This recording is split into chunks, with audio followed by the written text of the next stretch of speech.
Good morning, everybody. Good morning. We are very pleased to have with us today several community leaders here.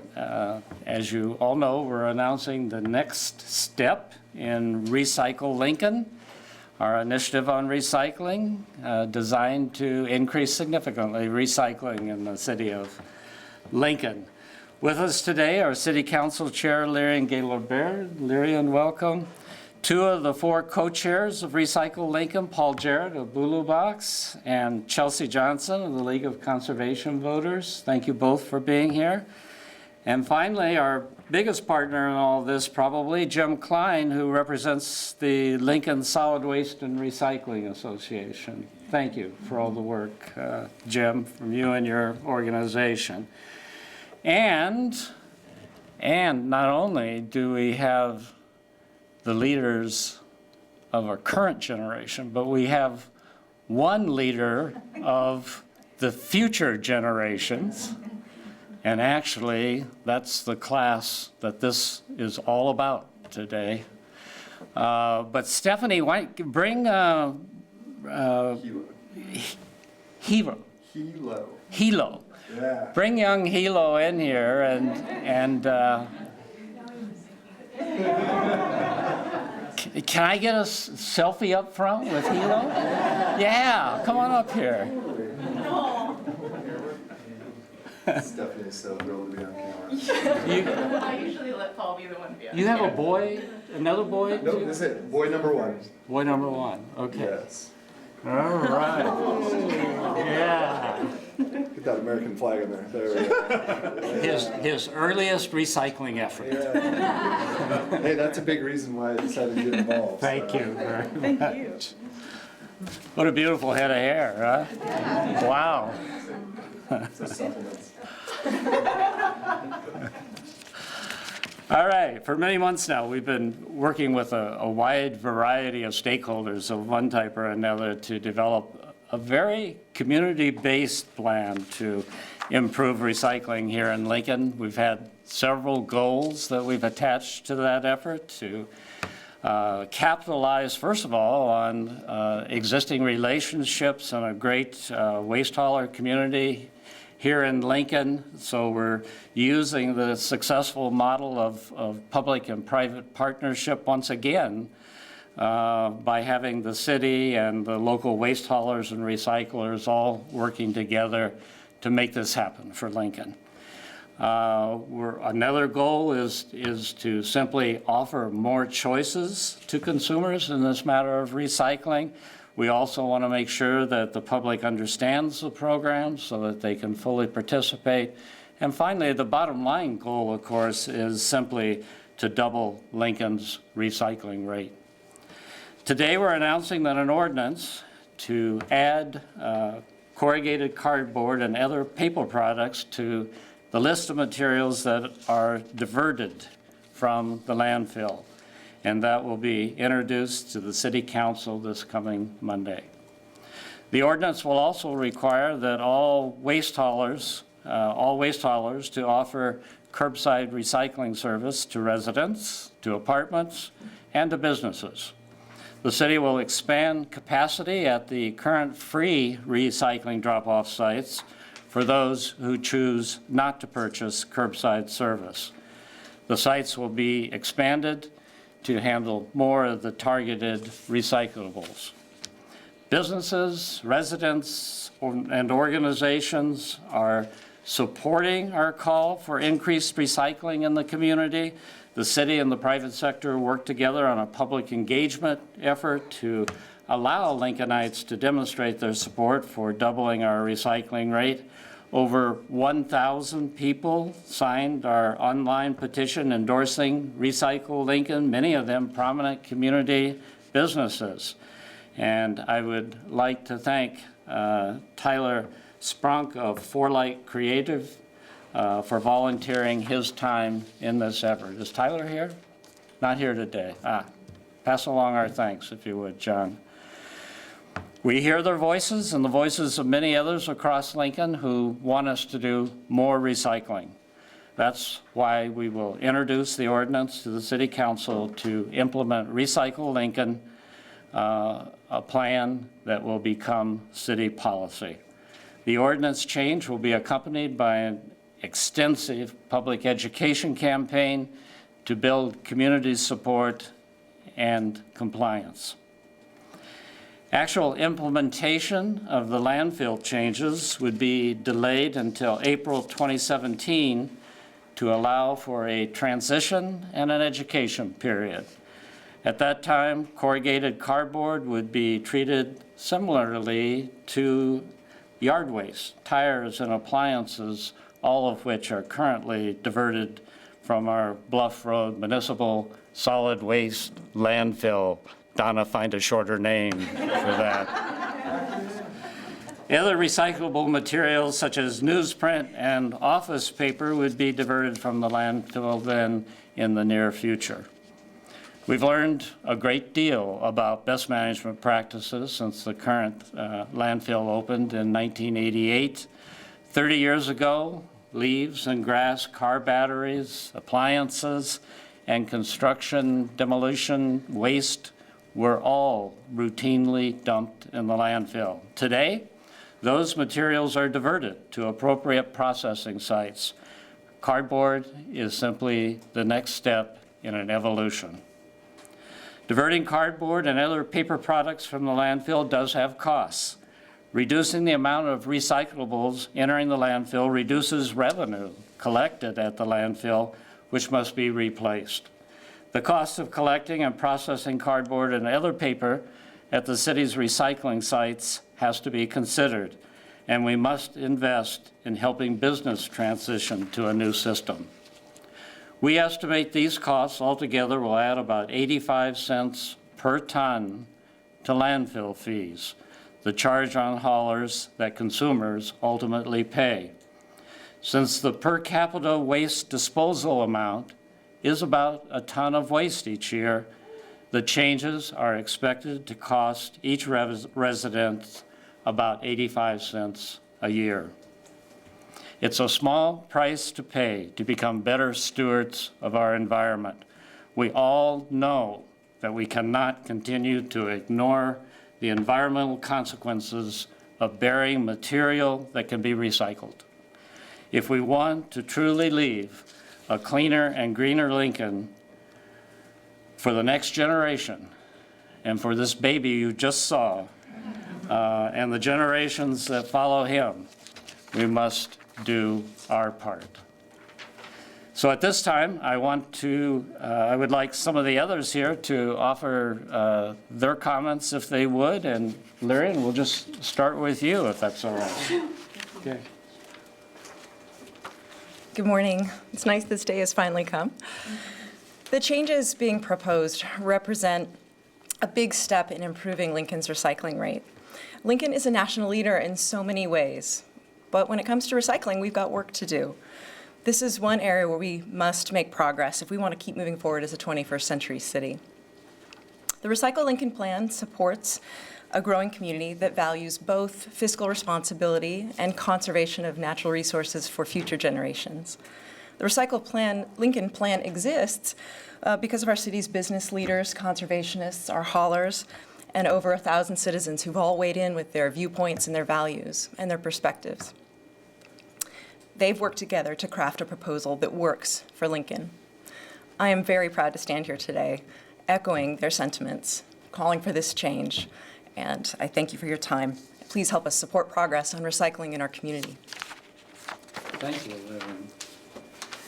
Jim, come on up here. Jim Klein, again, is with the garbage haulers and recyclers, and they have done outstanding work in enlightening us with regard to the hundreds of nuances involved in what you do, and we appreciate that. Thank you, Mr. Mayor.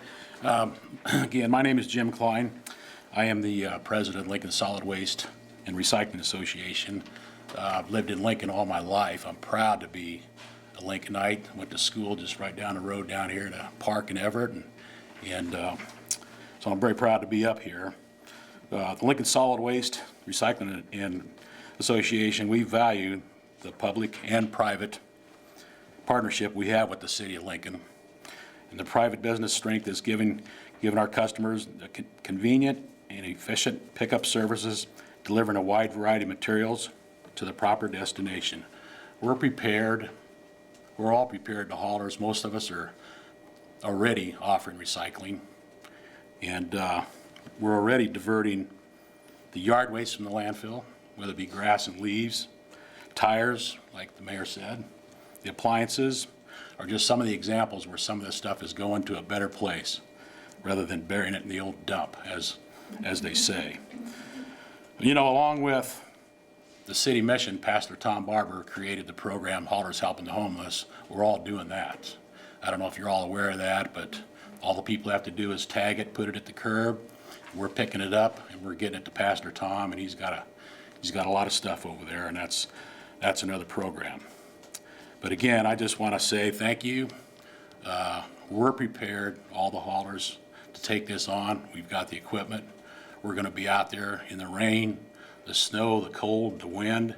Doesn't matter. We're going to be out there. We're going to get it picked up. For the most part, it's usually picked up on time, but maybe a day late. But we'll get it. Thank you for having me. That's it. Thank you, Mayor. You bet. Thank you for being here You today. bet. Okay, let's hear from Paul. Paul Jarrett of Bulu Box. He had an interesting story to tell once, and it kind of relates to the fact that this whole thing is not just a matter of business values, it's a matter of cultural values. Yeah, absolutely. Too many good stories that are completely inappropriate for this podium. So, which you'd never guess out of me. First of all, thank you, everybody. Thank you for inviting me. Thank you, everybody, for being here. It's like Tuesday morning, so this is a really busy time. And what the mayor was talking about, we actually had an investor, I believe, I forget what country he was from. I want to say it was Denmark or something like that. But at our company, Bulu Box, we actually have a lot of investors that want to be part of our company. We've raised, I think over the total, I should probably know this, $5 million. So we've brought kind of $5 million to the area, invested in the company. All of our employees are locals, and we're purchasing cardboard local for Bulu boxes. So we're generating a lot of money and we're creating a lot of jobs. And so we've actually gained a lot of attraction globally in our company. And I'll remember that we had a gentleman visit, we'll say Denmark, I forget, some other country. And the meeting went phenomenal. And he was really interested in Lincoln, kind of even all of the cool things going on downtown, and we got some ride-sharing programs allowed, and he was kind of sold on this idea that Lincoln is very forward-thinking, and it was really exciting. And I'm proud of our city, and I'm proud of our team, and that kind of comes through when you're talking with somebody. But as fate would have it, just as we were wrapping up the meeting, he said, "Where's your recycling at?" And I was like, "Oh, I'll take your plastic bottle, no problem." I didn't answer the question. I was like, I'll handle it. And he looked around, and he's like, "No, where do I put my bottle?" And I was like, and I was super embarrassed that we didn't actually have somewhere to put it. And I thought, well, I could probably run it outside or whatever. And this guy ended up crumpling up the bottle and putting it in his pocket. And my next thought was like, crap, I don't even think we have recycling at the airport. Like, I'm not sure about that. And that was when it really dawned on me that, something has to be done. And, we were just at the kind of release of the new tagline for the governor, and you start looking at some of the things for our city, and people get it a little confused in that, recycling will drive people here or recycling will keep people here. And to me, it's just one of the many check boxes that we need to be doing, we should have probably been doing. And as a company, are attracting people from Silicon Valley, from Washington, we just made 8 hires, and a lot of them were outside of Nebraska, and they're coming to the state to work. It's an expectation by those people, right? And it just helps sell the city so much more if we're doing the right things. And at the end of the day, kind of, if you're proud of your city, if you're proud of what you're doing, and it's the right thing to do, you're doing something something right. And Mayor, I have to say, when you started talking about the price, I got a little bit nervous, and I thought he was going to drop a bomb of like $850 on everybody or $85, but it's like 85 cents, which is, I can't even think of something that costs 85 cents. Like, does a soda even cost 85? Like, I can. So anyway, I figured, you know, I would go ahead and be the first person. It's so convenient that this jar is right here. And I always carry change in cash on me. So here is 85 cents, and I want to be the first person to be part of this and start the process. And I hope everybody out there supports recycling moving forward. So thank you for your time, and I'm proud and excited to be part of Lincoln. Right.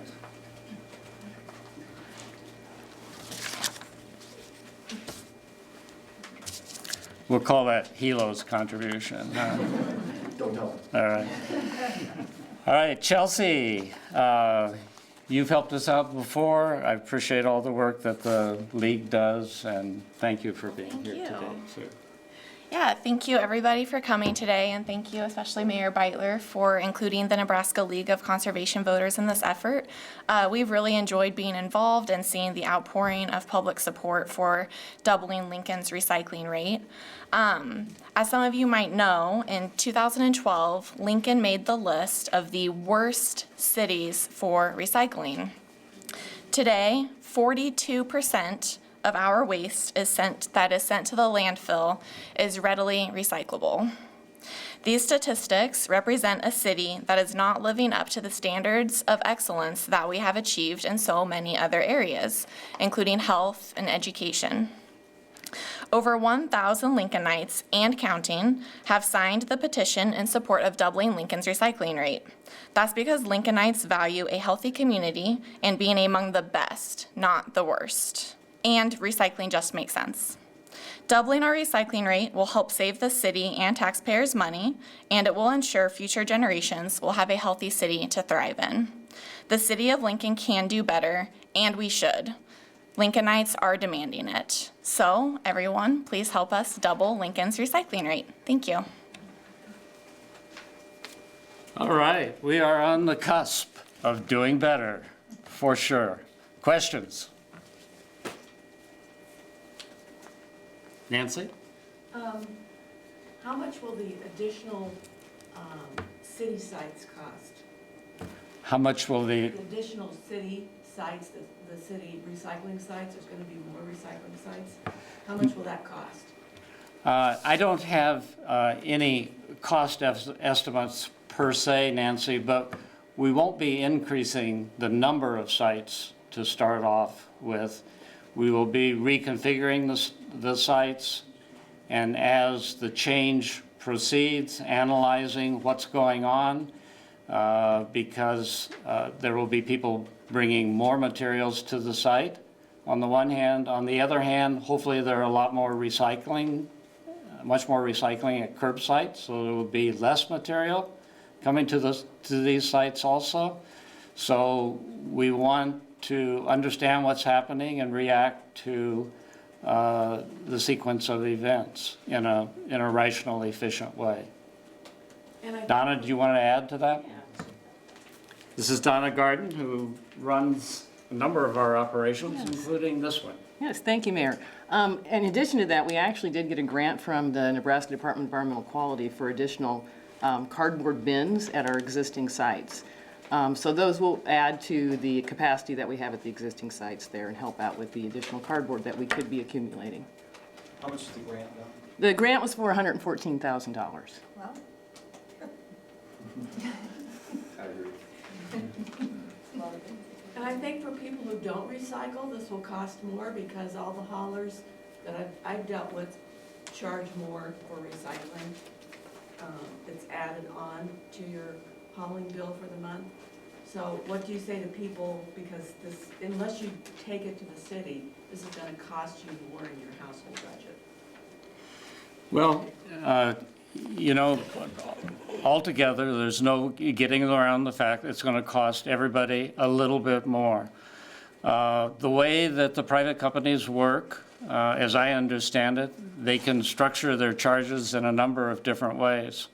So it remains to be seen how the private companies will structure their rates and how the cost will be borne as between recyclers and regular garbage haulers and across the city. And we'll just have to analyze that and go from there.